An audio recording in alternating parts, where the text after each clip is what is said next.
All right, here we are, episode 24. And I call this one Getting My Mojo Back because August rolled around. Here I am in the process of getting a fake divorce. And on top of it, I still didn't have a job, but I was applying and I had some interviews. But at this point, I was basically like more interviewing the supervisor and who I'd be working with directly than the work. I was at the point like, I can figure out doing whatever. But if I'm not working with a good group, I don't want it. And so I had done some interviews, passed on a few jobs, mainly because whoever was interviewing me, I could tell, I'm like, this isn't going to work. I just was, when it came to work stuff from that point on, and I continue to do this, I was listening to my gut. And if instinct was telling me it wasn't a good fit, I didn't want it. I didn't care how much money and benefits they were offering me. I didn't want it. And I continue to do that to this day. And, you know, I just, at the point, at this time, I still was not feeling quite myself or confident, but I needed something to do. So I applied to start subbing at the local school district. And oh my God, it was a gift. It was a gift. I remember that first week just being in the classroom and realizing this wasn't me. I know how to be an educator and I'm pretty damn good at it. Um, and what really ended up being the surprise is, like I had shared with you before, I was a trained special ed teacher and I mainly worked with kids with cognitive impairments when I was in Michigan. And so when I was subbing for the local school district, I put down K-12 and special education.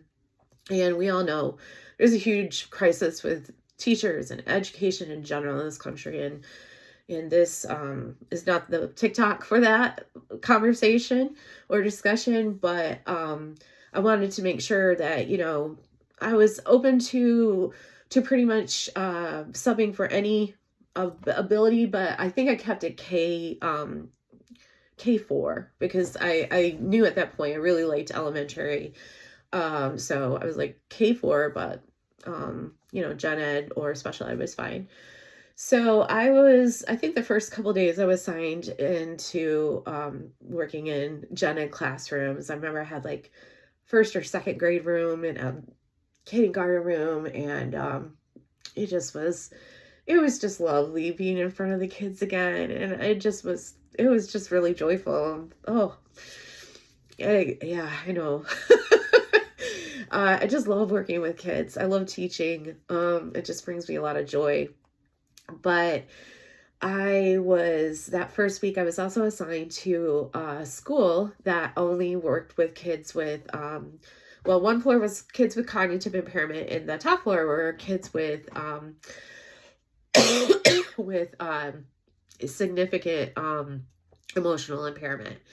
And I had just put down that I would be willing to work with kids with cognitive impairments, but I think that the form said that, or I just was only selecting those. I did not want to work in a emotionally impaired classroom, and I will tell you why. When I was back in college, I didn't think I could handle it, and so I had really done only classes related to cognitively impaired, and I felt that was the area in the group that I was most comfortable with.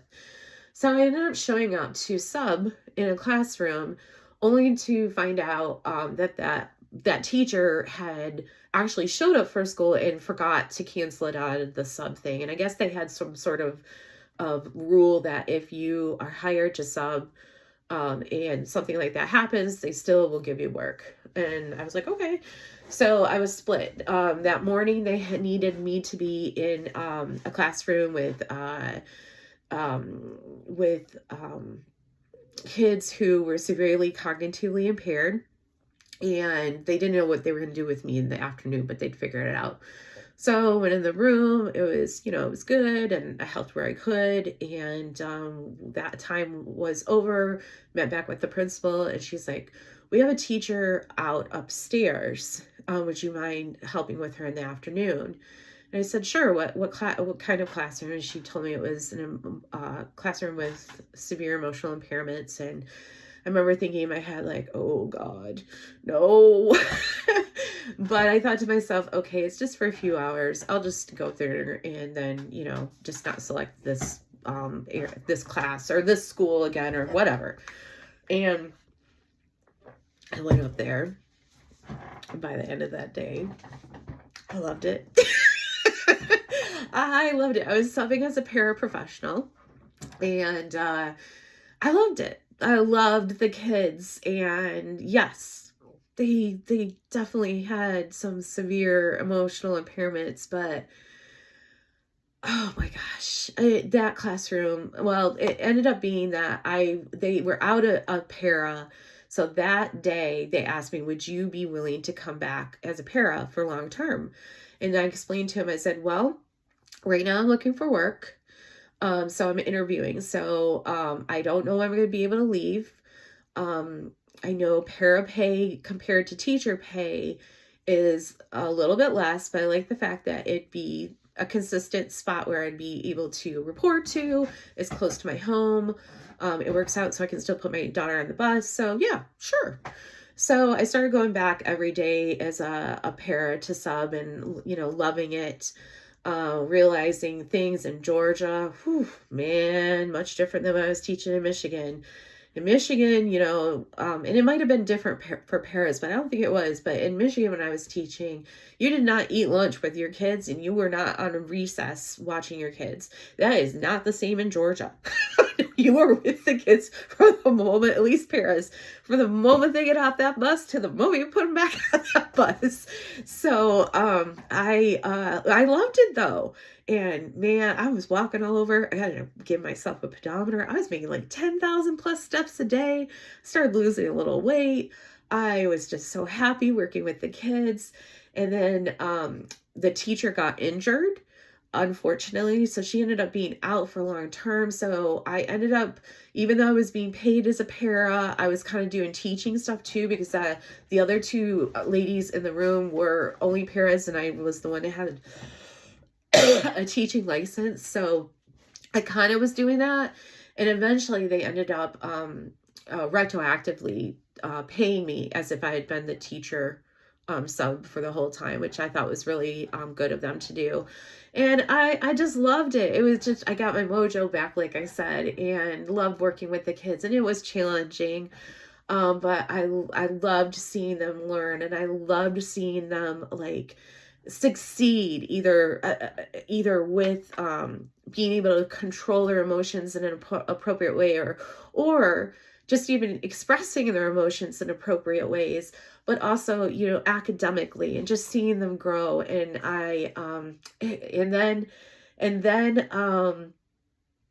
you know, and then I ended up getting another job.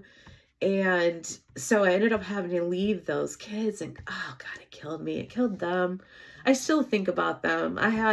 They gave me cards and different things when I left, and I still have them hanging up in my office and think about them.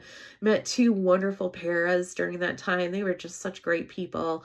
But that job really helped me get my confidence back, just as a person and an educator. And it really helped me continue to work on, you know, going into interviews and being okay with saying, nope, this isn't going to work. But yeah, this will work, and that sort of thing. And it just was, it was meant to be for me to be in that classroom.